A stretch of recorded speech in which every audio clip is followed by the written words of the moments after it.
আসসালামু আলাইকুম। দেশ বিদেশ টিভি থেকে হুসেন বলছি। আমার চ্যানেলে সবাইকে স্বাগত। আমাদের দেশে একটা কথা মানুষ মজা করে বলে, সেটা হলো যে ওই যে ভোটকাস্ট হয় নির্বাচনে, সেখানে দেখা যায় অনেক মৃত মানুষের ভোটও পড়ে সেখানে। এবং কেউ কেউ বলেন যে তার বাবা মরে গেছে অনেক আগে, দেখা গেল তিনিও এসে ভোট দিয়ে গেছেন। এবং তারা মজা করে বলে, হ্যাঁ, যে বাবা এসে ভোট দিয়ে গেলেন, আমার সাথে দেখা টেকা করে গেলেন না।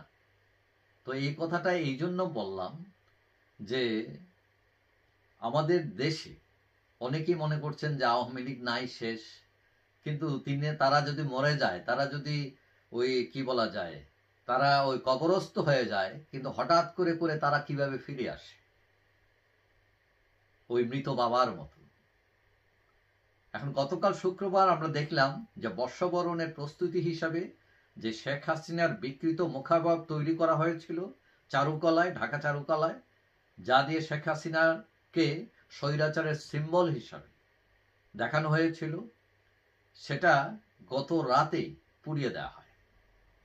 এখন এটা কারা পুরালো তা তো আর বলার অপেক্ষা রাখে না। তারা ওই কবর থেকে এসে পুড়াইয়া দিয়ে গেছে, এইটাই হলো ব্যাপার। এখন মাঠ গরম করা নাগরিকরা বলছে যে আওয়ামী লীগের সলিল সমাধি হয়ে গেছে। কিন্তু তারপরও এই খুদ বায়তুল মোকাররম মিছিল করে তারা জানান দিল তারা মরে নাই।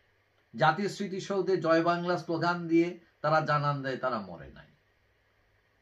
এখন শেখ হাসিনাকে ফিরিয়ে আনার আন্দোলনে আওয়ামী লীগ ঢাকামুখী হচ্ছে শুনে সরকারের একদম ঘুম নাই। গোয়েন্দা সংস্থাগুলো ৮ দফা জারি করেছে পুলিশের উপর আওয়ামী লীগ ঠেকাতে। এখন কথা হচ্ছে, সরকার ও বিরোধীরা যখনই বলছে আওয়ামী লীগ আসতে পারবে না, তখনই লাল কার্ড দেখাচ্ছে আওয়ামী লীগ।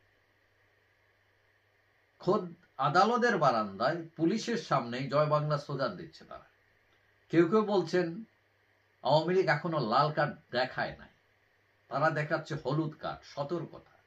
লাল কার্ড দেখানোর প্রস্তুতি নিচ্ছে, লাল কার্ড নিয়ে নামলে মানে কি আমোদ করে ফেলবে। কথা হচ্ছে, আওয়ামী লীগকে যারা আন্ডার এস্টিমেট করছেন, মানে তারা সঠিক করছেন না বলে আমি মনে করি। মানে এইভাবে জোর খাটিয়ে পুলিশ আর্মির ভয় দেখিয়ে মানে কয়দিন তাদেরকে বেরোতে দিবেন না, কয়দিন আটকে রাখবেন। মানে আওয়ামী লীগ তো ১-২ জন মানুষের দল না, এটা এটা কোটি মানুষের দল। গ্রামে গঞ্জে পাড়ায় ওয়ার্ডে সব জায়গায় এরা আছে। এখন এরা সবাই যদি একসাথে নামে কোটি মানুষ, তাহলে তো পিছিয়ে সবকিছু সমান করে দেবে।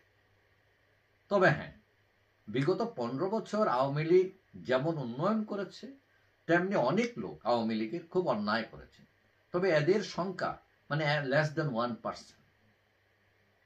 এখন যে অন্যায় করেছে তার তো কোনো দল নেই, সে অন্যায়কারী, তারে ধরেন, দরকার হলে ফাঁসিতে ঝুলান, সমস্যা তো নাই।